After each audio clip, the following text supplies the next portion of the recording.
massive card in Riyadh again this weekend, being called the greatest boxing card of all time, headlined by Beterbiev and Bivol, the rematch. Who do you see taking that one? I think it's another toss of coin, and to be honest with you, you know, two exceptional fighters. Bivol obviously beat Canelo Alvarez, who's an absolute animal beast of a fighter, isn't he? But but this fella's a bigger beast than even Alvarez, to be honest with you. But he's a little bit stronger than Alvarez, to be honest. He hasn't got the skill factor, that Canelo's got. But he is a real strong power punching machine. But it was nip and tuck last time, to be honest with you. I thought Bivol might have nicked it. I thought it was hard lines. It's one of them fights in boxing. It depends what style you prefer. Do you like the attacking fighter, or do you like the boxer who's trying to box and keep at a distance? I mean, everyone to their own. But I'm a big, massive Bivol fan. Seeing what he did to Canelo Alvarez, someone with such the ability and defence and skills and just all-round talent. For him to pick the distance and pick the pace and keep him at bay and like that. I thought. It really blew my head off, to be honest with you. So I'm a big Bivol fan. And I think this time, he might come through. I think he might just edge it, yeah. Well, Canelo's signed with Riyadh season as well now. He's got a 4-fight deal. One of them is Crawford in September. It would be nice to see him fight the winner of this at some point. Imagine a Canelo versus Beterbiev fight. It'd be absolute fireworks, wouldn't it? Absolutely. Well, and Your Highness is the one thing is he's making the best fight the best, isn't it? You know what I mean? He's signed up Alvarez. He's got like a 4-fight deal. To be honest with you, I think if Bivol wins this one, they 9 times out of 10 they go for the third one, don't they? But True. But I think it's only a matter of time. You know what I mean? Because these have been the first one was a good fight. If Bivol can overturn it, then they might go for the third fight. But Canelo's got there with a 4-fight deal, so he's waiting in the wings. For whoever comes through the trilogy. So it's very exciting times, to be honest with you. I mean, a lot of people are say about the fights being in Saudi, and all the fights in Saudi. Not really, Your Highness is, we put the fight in Wembley with Dubois, didn't he, and AJ, so he's bringing it to our shores as well. We've got at Tottenham, we've got Conor Benn, and Eubank Jr. Who have you got in that one, by the way? That was another one of my questions. I don't know. I think. I wouldn't like to say. I mean, obviously there's a size difference, but I mean, obviously Conor's very very clever, and Tony Sims, obviously, they've spent this time where he's been on the sidelines a little bit of building him up, building him into the weight division, the bigger weight division, So, but yeah, I think Conor is very very explosive. There's very little miles on the clock. I mean, Eubank Jr, who's known for his chin, has been shown he can be hurt, when Liam Smith stopped him, so you'd think, with Conor's explosiveness, but his last 2 fights he's not looked as explosive, which, but it might just be, a building thing for Conor and Tony Sims, trying to build and get him growing into the bigger weight division, so. It seems like the hitman's sitting on the fence here again, like that, which I am. Good thing about boxing these days, though, the best are fighting the best, the 50-50 fights. I remember back in the day when, a fighter used to win his world title, make 6 or 7 defences against nobodies, do you know what I mean? And, and that was that. But now it's the best of fighting the best, the big matches and the 50-50 matches. And I really would like to say, it wouldn't surprise me if Conor won, it wouldn't surprise me if Eubank Jr won. There's a rematch clause as well, so, that's destined to be a bit of a long-term rivalry now, isn't it? Because of the history, with Nigel and Chris Senior, I think...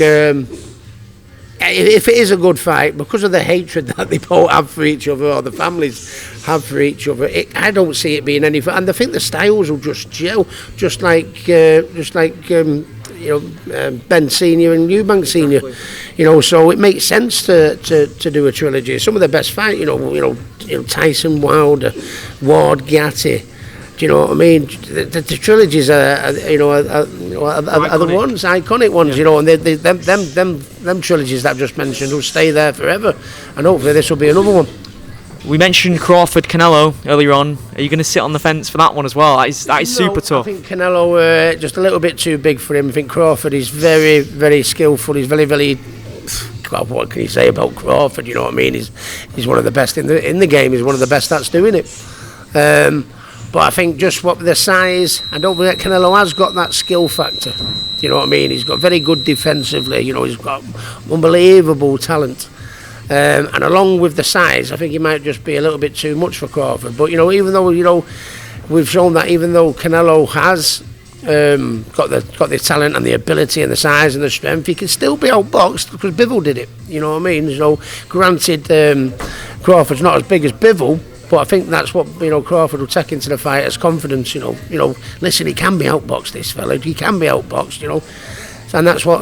But I just think he, along with the skill and the size, I think Canelo might be a bit too much for him. What did you make of Tyson Fury finally hanging up the gloves as well? And the thing is, you know, I have a lot of mates in boxing, you know what I mean, and you know, we are, you know, you'd have rival trainers and rival promoters and rival managers and stuff like that, but we are a boxing family in this country, and I don't like seeing my mates, you know, AJ, I consider them me boxing mates, you know, AJ getting knocked out, Tyson getting knocked out, you know, I've seen, you know, fights over the years when I went to watch Jamie Moore and Matthew Macklin, two mates knocking lumps out of each other. It's not nice, you know, so Tyson's got nothing more to prove, and it'd be nice to see him, you know, with his family, you know, sit on the couch, put his feet up and enjoy what he's done. He's been great for our sport.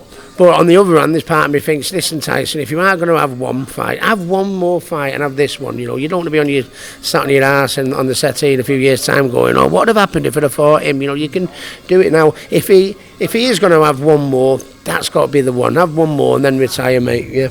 Yeah.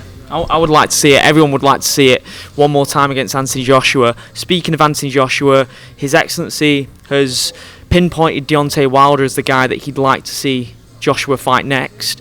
If there was 3 guys you'd like to see Joshua fight next back to back, who would they be and why? I think Joshua needs a confidence booster after the Dubois fight. I think whenever we get beat or we get knocked out, you know, your next fight can always be a little bit of a tricky one. When I got beat by Mayweather, I wasn't great against Lascano, but then when I fought Malignaggi after that, I was bang at it, you know. So I'd like to see, but I mean, is there any warm-up fights, you know, for him as such? I think if you're going to have, you know, see what Parker did to Wilder and, you know, with Wilder's fights with Tyson Fury, clearly there's a few miles on the clock now for Deontay Wilder. So maybe, you know, that's as good a fight as AJ is going to get, you know, at the minute as far as the warm-up fights. But it's a fight that I think I would expect AJ to win. It's a dangerous one, goes without saying, you know, with the way Wilder can hit. But I think, yeah, then if AJ beats Wilder, then that's his way back in.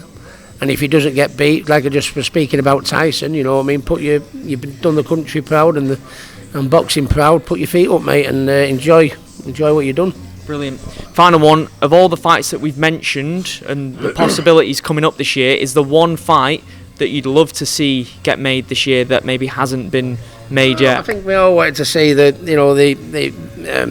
Eubank Jr and Conor Benn fight. I mean, because of the history, I just think the crowd and the atmosphere and the styles will clash. And that's obviously domestically, but I mean, you know, the best in the weight divisions, you know, is Canelo and Crawford. You can't ask for better than that. Bivol and Beterbiev. You can't ask for better than that. You know, I think the main fights that I wanted to see.